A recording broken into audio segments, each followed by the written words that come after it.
आज का जो टॉपिक है वो कुछ स्टूडेंट्स की प्रॉब्लम है। मुझे लगा मुझे सभी से शेयर करना चाहिए। इस प्रॉब्लम क्या है? ये है पार्टनर लोन से रिलेटेड। अगर पार्टनर लोन जो है मीन्स लोन किसी पार्टनर से फर्म ने ले रखा है, ये उस लोन की हम बात कर रहे हैं जो हमारी लायबिलिटी साइड होता है। यानी जो लायबिलिटी साइड हमारे पास है पार्टनर्स लोन। मान लीजिए कोई पार्टनर लोन है, हमने 1 लाख रुपया पार्टनर को, ये हमारी लायबिलिटी है, हमने पार्टनर को देना है। बट पार्टनर का अगर डेबिट बैलेंस हो तो, डेबिट बैलेंस ऑफ कैपिटल हो तो हम कैसे ट्रीटमेंट करेंगे? क्योंकि डेबिट बैलेंस का मतलब है उसकी कैपिटल जो है वो नेगेटिव में है। हमने ये पैसा पार्टनर को देना है और ये पैसा पार्टनर से लेना है, तो इसको हम किस तरह से ट्रीट करें, ये एक क्वेश्चन से समझ सकते हैं। तो चलिए एक क्वेश्चन करते हैं। तो देखिए, ये एक क्वेश्चन दिखाई दे रहा होगा आपको। Loan from Manoj 1 lakh, Manoj capital amount rupees credit. अब क्रेडिट कैपिटल है तो कोई प्रॉब्लम नहीं है, आप नॉर्मल जैसे करते हैं वैसे ही करेंगे। मीन्स केस वन में आप क्या करेंगे, आप मनोज लोन अकाउंट को आप डेबिट कर देंगे और टू बैंक को आप क्रेडिट कर देंगे। कितने से? 1 लाख रुपए से। ठीक है। आपको ये याद होगा कि इसी को आप कहाँ करते थे? आप करते थे लोन अकाउंट में। आप एक लोन अकाउंट बनाते थे। यहाँ पर मैंने मनोज का एक लोन अकाउंट बनाया जाएगा। तो आप कैसे करेंगे? सबसे पहले बाय बैलेंस ब्रो डाउन करेंगे 1 लाख रुपया और इसको कर देंगे टू बैंक। ठीक है, 1 लाख रुपया ये अकाउंट था मनोज लोन अकाउंट। ये हमारा फर्स्ट केस था। इस तरह से आप बैलेंस जो है, कुछ नहीं बचेगा, हमारा सारा रीपे हो चुका है। ठीक है। अब सेकंड केस में देखिए। सेकंड केस में कहता है हमें loan from Manoj A partner 1 lakh था, बट यहां पर जो कैपिटल है पार्टनर की वो डेबिट बैलेंस है 70,000 रुपीज। तो अब उस पार्टनर की कैपिटल के अगेंस्ट हम लोन को एडजस्ट करेंगे। यानी हमने उसे 1 लाख रुपया तो है देना और 70,000 है लेना। अल्टीमेटली अगर हमने 1 लाख रुपया उसे देना हो और 70,000 रुपये उसे लेना हो, तो हम अल्टीमेटली क्या करें? 30,000 रुपये उसे और दे देते हैं, तो टोटल 1 लाख हो जाएगा। तो इसी तरह हमारे पास केस टू में हम क्या जर्नल एंट्री करेंगे? देखिए, केस टू में हम जर्नल एंट्री क्या करें? मनोज का लोन है तो हम मनोज जो लोन है उस अकाउंट को डेबिट कर देते हैं। हमने 1 लाख रुपए का लोन जो है वो पे करना था। बट मनोज मनोज की जो कैपिटल है वो 70,000 है। और कैसी कैपिटल है? हाँ जी, डेबिट कैपिटल है, डेबिट बैलेंस है कैपिटल का। तो हमने 70,000 से उसे क्रेडिट कर दिया और जो पैसा था, डिफरेंस था, हम उसको 30,000 रुपये कैश पेमेंट कर देते हैं। ठीक है। आई होप ये समझ आया होगा। तो अकाउंट में अगर करेंगे तो इसे कैसे करेंगे? देखिए, अगर यही चीज जो हम लोन अकाउंट में करें तो इसका कैसे ट्रीटमेंट करेंगे? हम बना रहे हैं नोज लोन अकाउंट। तो सबसे पहले हम बैलेंस ब्रो डाउन कर लेते हैं बाय बैलेंस ब्रो डाउन, जो कि 1 लाख रुपया हमारे पास बैलेंस था। तो हम टू कर देते हैं मनोज कैपिटल, जो कि 70,000 रुपये है, और उसे बाकी का जो बैलेंस हम पे कर देते हैं बैंक या जो कैश होगा उससे 30,000 रुपये। इस तरह से हमने लोन का सेटलमेंट कर दिया है। ये हमारा लोन का सेटलमेंट इस तरह से हम करेंगे। आई होप समझ आया होगा। अब थर्ड केस। अब थर्ड केस में क्या है? अब जो लोन है जो मनोज से हमने ले रखा है वो है 1 लाख रुपए और मनोज की कैपिटल डेबिट बैलेंस 1,25,000 है। इसका मतलब ये हुआ हमने 1 लाख रुपए तो उसे देना है और 1,25,000 उससे लेना है। अल्टीमेटली 25,000 उससे हम ले लेते हैं, तो बैंक बढ़ेगा। ठीक है, तो देखिए क्या होगा। तो ऐसे केस में हम क्या करें, हम जर्नल एंट्री क्या करें। सबसे पहले तो हम कर लेते हैं मनोज लोन अकाउंट डेबिट, जो कि है 1 लाख रुपए। तो उसकी जो कैपिटल है, मनोज कैपिटल, हम कर लेते हैं 1,25,000 रुपए। हमने क्रेडिट कर दिया। जो 25,000 रुपए डिफरेंस था उससे हम मंगवा लेंगे मनोज से, तो हम कर देते हैं बैंक अकाउंट डेबिट। इस तरह से हम ये मंगवाएंगे। मैं इसी ऊपर बता देता हूं, देखिए ये बैलेंस तो था हमारे पास 1 लाख रुपए। अब यहां पर हमने कैसे किया है इसको समझिए। अब हमने यहां पर क्या किया, हम कर देंगे टू मनोज कैपिटल अकाउंट, कितने से, यहां 1 लाख रुपए से। ठीक है, जो पैसे मंगवाएंगे उसके लिए अलग से जर्नल एंट्री है, हमने यहां पर ये कर रखी है, तो इसके ये कैपिटल अकाउंट में ही शो होगा। ये जो जर्नल एंट्री का ये पार्ट है ये कैपिटल अकाउंट में शो होगा, ये लोन अकाउंट में शो नहीं होगा। इस तरह से जो पार्टनर्स लोन है उसको हम ट्रीट करेंगे।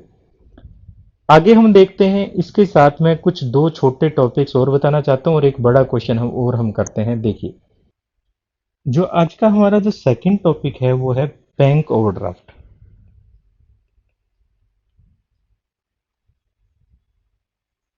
बैंक ओवरड्राफ्ट, अगर आप कुछ साल पहले देखें तो जो बुक्स हैं उनमें बैंक ओवरड्राफ्ट को सेटल किया जाता था, किसके अगेंस्ट, बैंक अकाउंट में। बट अब से कुछ साल पहले से, यानी सिचुएशन चेंज हुआ और इसकी जो अकाउंटिंग ट्रीटमेंट था डिसोल्यूशन के टाइम में थोड़ा चेंज हो गया। बैंक ओवरड्राफ्ट होता क्या है, बैंक ओवरड्राफ्ट जब आप अपने बैंक से एक्स्ट्रा पैसे विड्रॉल करते हो, अपने बैलेंसिंग फिगर से ज्यादा अमाउंट जब विड्रॉल करते हो, उस एक्स्ट्रा अमाउंट को बैंक ओवरड्राफ्ट बोला जाता है। एक तरह से ये क्या है, शॉर्ट टर्म लोन है, और ये हमारी लायबिलिटी है। और जिस तरह बाकी लायबिलिटी को हम रियलाइजेशन में ट्रांसफर करते हैं, उसी तरह से इसको भी हम रियलाइजेशन अकाउंट में ही ट्रांसफर करेंगे। आगे एक और टर्म है छोटी सी, वो है बिल रिसीवेबल। तो इन दोनों ही टर्म को हम समझते हैं इस क्वेश्चन से, जो हमारा नेक्स्ट क्वेश्चन है। तो हम क्वेश्चन से ही बिल रिसीवेबल, जो थर्ड टर्म है, बिल रिसीवेबल और बैंक ओवरड्राफ्ट, इन दोनों को समझते हैं। देखिए क्वेश्चन क्या है, बड़ा इंटरेस्टिंग क्वेश्चन है और अच्छा क्वेश्चन है। देखिए क्वेश्चन को हमेशा की तरह हम पढ़ लेते हैं। क्वेश्चन में क्या है, A, B and C are partners sharing profit losses in the ratio 2:2:1. They agreed to dissolve the firm. The balance sheet of the firm as at date was as follows. Liability में bank overdraft दिया गया है, जैसे कि मैंने बताया कि इसको हम रियलाइजेशन में ट्रांसफर करेंगे। क्रेडिटर्स बिल रिसीवेबल दिया गया है, और B is wife loan. Partner B है, बी की वाइफ जो है हमारे लिए एक्सटर्नल लायबिलिटी है। Capital, debtor, stock, furniture, computer, fix asset, prepaid expenses, profit and loss account, ये हमारे लिए एसेट नहीं है, ये लॉस है एक तरह से। और सीज कैपिटल, ये सी जो है पार्टनर का, जो सी पार्टनर है उसकी कैपिटल डेबिट बैलेंस है, नेगेटिव कह सकते हैं। आगे देखिए, आगे क्या दिया गया है, asset realise as follows. Asset को रिलाइज करने से पहले हम क्या करें, सभी एसेट्स को और लाइबिलिटीज को रियलाइजेशन अकाउंट में ट्रांसफर कर लेते हैं। तो हम इन सभी एसेट्स को ट्रांसफर कर लेते हैं। तो देखिए ट्रांसफर करेंगे तो क्या रहेगा, सबसे पहले हम कर लेते हैं टू डेटर्स, जो कि हमें 40,000 दिए गए हैं क्वेश्चन में। उसके बाद stock, furniture, computer, to stock, stock हमें 50,000 दिया गया है। फर्नीचर, फर्नीचर हमें दिया गया है 2,000 रुपीज। उसके बाद कंप्यूटर कंप्यूटर हमें 8,000 रुपीज़ का दिया गया है। उसके बाद फिक्स एसेट्स 41,000।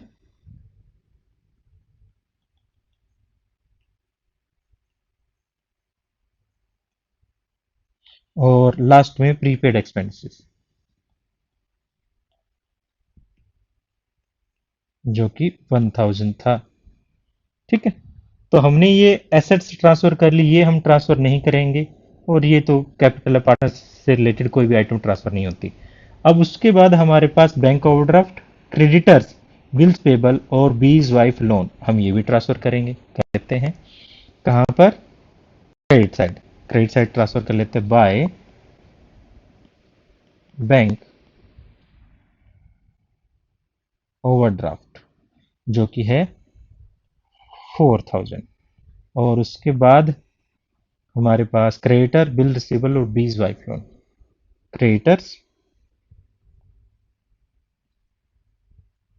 जो कि 30,000 क्वेश्चन में दिया गया है, और बिल्स पेबल जो कि 6,000 है, और बीज वाइफ लोन जो कि 10,000 रुपीज है। ठीक है, उसके बाद अब क्वेश्चन में आगे चलते हैं। Asset lies as follows: stock 32,000, fix assets 45,000 and amount was received from debtor. Full amount receive हो गई है डेटर से। तो हम यहाँ पर कर लेते हैं सेकंड पार्ट जो हम करते होते हैं, by bank assets realised. Asset realise में हमें क्या क्या रियलाइज हुआ है? Cell of stock. स्टॉक जो है हमारा कितने में हुआ है? 32,000। स्टॉक 32,000। उसके बाद फिक्स एसेट, फिक्स एसेट 45,000। और डेटर्स, डेटर्स फुल, डेटर्स 40,000 के थे। तो टोटल हमारे पास कितना हो जाता है? टोटल कर लेते हैं 1,17,000 ये हो जाता है। ठीक है, फर्स्ट हमने पॉइंट कर लिया clear. A agree to take over furniture at 1,600 and also agree to take payment the bills payable. जो ए है उसने बिल्स पेबल के लिए एग्री हो गया। अब यहां पर ये याद रखिएगा, कोई एसेट के बदले में लायबिलिटी नहीं गई है। एक लायबिलिटी एसेट ने पार्टनर ने ले ली है, और एक एसेट भी पार्टनर ने ले ली है। ठीक है, इस तरह से हमारे एक एसेट भी पार्टनर ने ले ली है और लायबिलिटी भी पार्टनर ने ले ली है। जब कोई पार्टनर एसेट लेता है तो हम क्रेडिट साइड में करते हैं एज कैपिटल अकाउंट जो कि 1,600 में ले ली थी। और दूसरा हम कर लेते हैं एज कैपिटल अकाउंट, इसने बिल्स पेबल लिए थे, जो बिल्स पेबल थे हमारे 6,000 के थे। यहां पर बिल्स पेबल नजर भी आ रहा होगा आपको। आगे आगे हम करते हैं B agree to discharge his wife loan. B अपनी वाइफ का लोन डिस्चार्ज करने के लिए तैयार हो गया। उसने कोई एसेट नहीं लिए इसके बदले में। ठीक है, तो यहां पर हम रिकॉर्ड करेंगे टू बीज कैपिटल अकाउंट, करते हैं वाइफ लोन। वाइफ लोन कितना था? उसका 10,000 का था। 10,000 वाइफ लोन लेने के लिए तैयार हो गया है। ठीक है, आगे हमारे पास, आगे देखिए क्या कहता है। There was unrecorded asset. हमारे पास एक अनरिकॉर्डेड एसेट थी 10,000 रुपए की, which was taken over by C at 7,000। हमें 7,000, अब देखो ये अनरिकॉर्डेड थी तो इसको तो रिकॉर्ड नहीं करेंगे हम, सिर्फ और सिर्फ यहां पर इसी को हम जो 7,000 आए हैं हमारे पास उसे लिख देंगे। अनरिकॉर्डेड एसेट किसने ले ली है?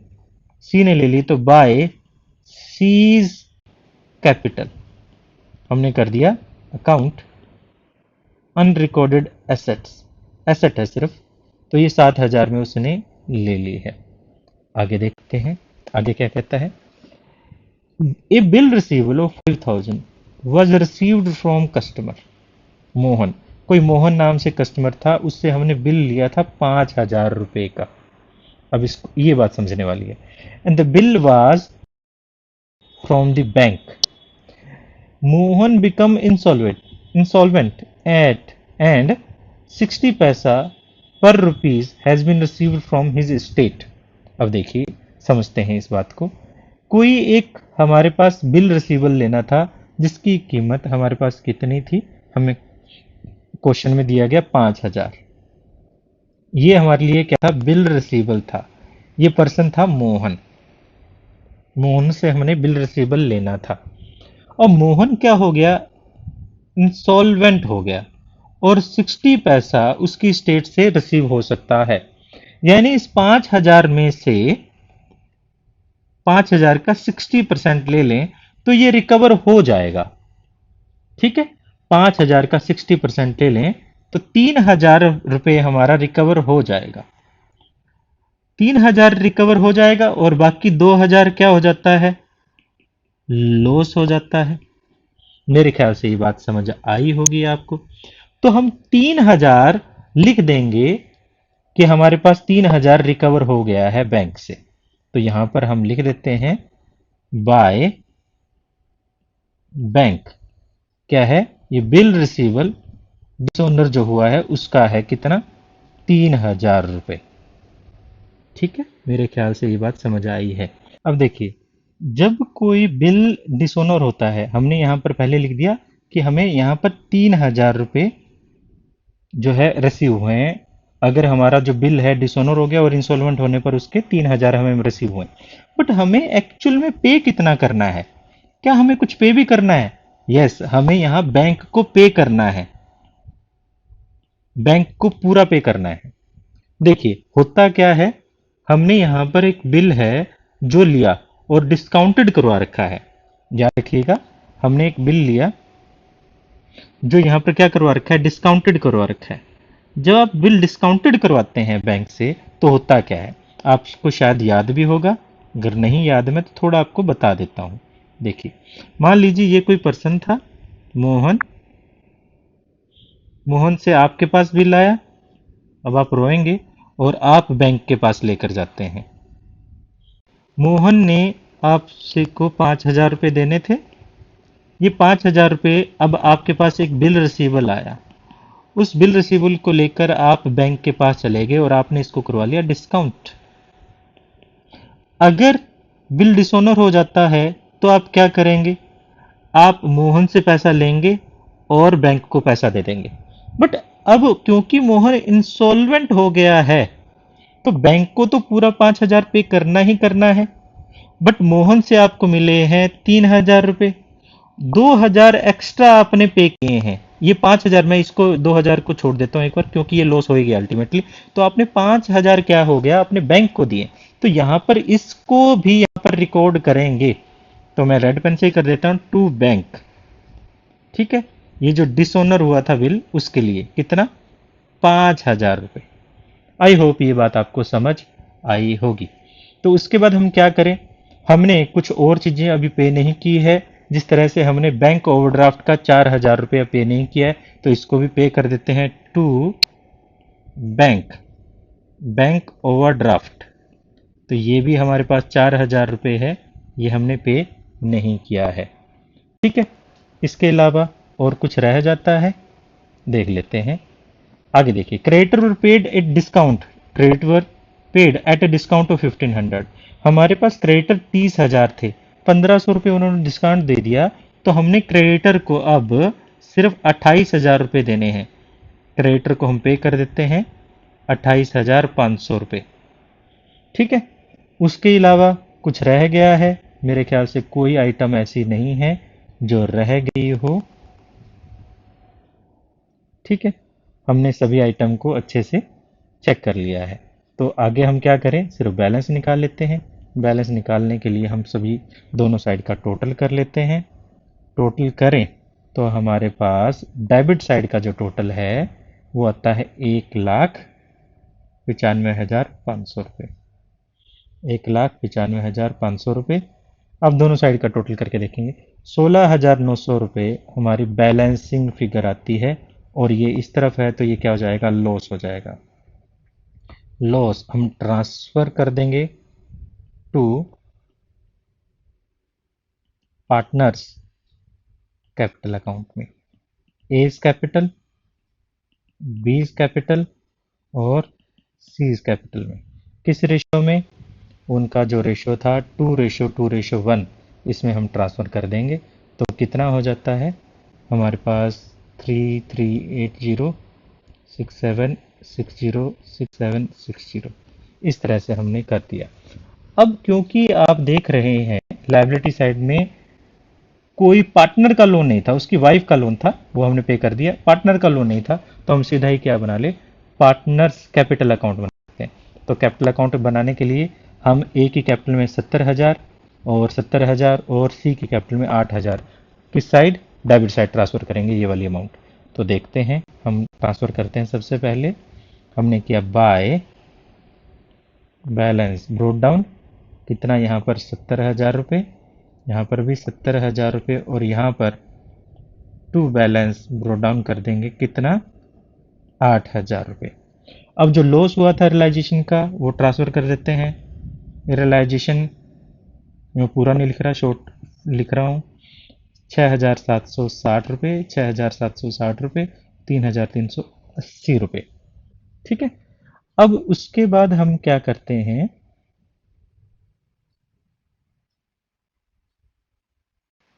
अब देखिए पार्टनर ने जो जो लिया था, देखिए 1,600 रुपये का जो ए की कैपिटल में ट्रांसफ़र कर देंगे, सी की कैपिटल में 7,000 ट्रांसफ़र कर देंगे।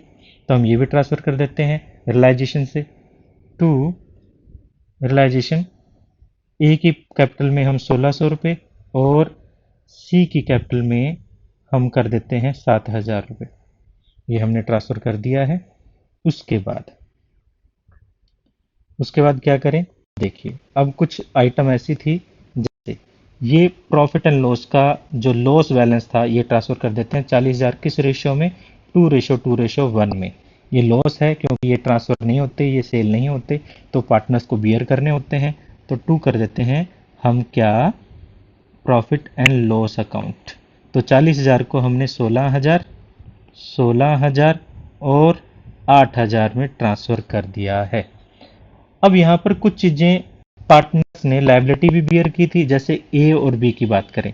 ए ने 6,000 की जो लायबिलिटी बिल्स पेबल बियर किया था और बी ने उसकी वाइफ का लोन बियर किया था, ये भी ट्रांसफ़र कर देते हैं। तो बाय रियलाइजेशन, जो हमारे पास, मैं सिर्फ रियलाइजेशन लिख देता हूँ, यहाँ पर 6,000 का ए ने और 10,000 बी ने। ठीक है। इसके बाद हमारे पास कोई भी आइटम नहीं रहती है, तो हम क्या करें, हम टोटल कर लेते हैं और बैलेंस निकाल लेते हैं। तो आप देख रहे हैं कि जो हमारे पास ए का जो टोटल है यहाँ 76,000 हो जाता है। यहाँ पर कम है तो यहाँ 76,000 जो है उसमें से लेस करें, 51,640 हमसे पे करेंगे टू बैंक, ये फाइनल पेमेंट रहेगी। इस तरफ यहाँ पर 80,000 आ जाता है। इस 80,000 में से हम वैल्यू लेस करें तो यहाँ 57,240 आ जाता है। बट हमारे पास क्रेडिट साइड का, डेबिट साइड का जो टोटल है वो ज़्यादा है, 26,380 रुपये, और यहाँ पर कुछ नहीं है। ये सारा का सारा पैसे 26,380 रुपये ये लेकर आएगा। तो कर लेते हैं बाय बैंक। तो ये क्या करेगा, ब्रॉट करेगा, ब्रॉट इन करेगा। ठीक है। इस तरह से पैसे लाए जाएंगे। तो आखिर में हम क्या बना लेते हैं, बैंक अकाउंट बना लेते हैं। बैंक अकाउंट में सबसे पहले देखते हैं क्या हमारे पास कुछ बैलेंस था। नहीं, हमारे पास कोई ओपनिंग बैलेंस नहीं था। हम सीधा जो 1,17,000 ये हमारे पास पैसे आए हैं और हमने 3,000 रुपये हमारे रिकवरी के रिसीव हुए हैं और इसके अलावा हमने पार्टनर से लिए हैं, वो लिख देते हैं सीधा ही। तो टू रियलाइजेशन 1,17,000 रुपये हमने एसेट सेल की हैं। टू रियलाइजेशन हमने 3,000 रुपये हमारे बिल रिसीवल रिकवरी हुई थी और सीज कैपिटल 26,380 रुपये हमें आए थे। हमने पे क्या क्या किया था, तो बाय देते हैं, हम पे क्या क्या किया था, 5,000 रुपये और 4,000 रुपये और 28,500 रुपये। तो ये सभी रियलाइजेशन से हुआ था। आप एक ही टर्म में भी लिख सकते हो इसको, तो मैं अलग अलग लिख देता हूँ। रियलाइजेशन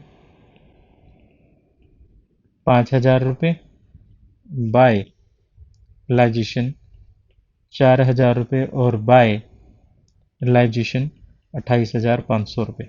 और क्या करना है, लास्ट में आपने पेमेंट करनी है दोनों ही पार्टनर, इन दोनों पार्टनर को पेमेंट करनी है। तो आप पेमेंट कर देते हैं। तो बाय क्या है, एज कैपिटल और by B's capital, capital account.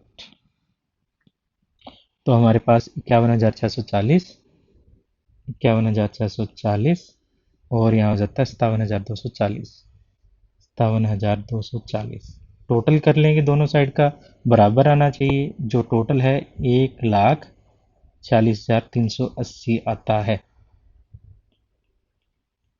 I hope आपको समझ आया होगा। Please subscribe our channel, press the bell icon and hit the like button.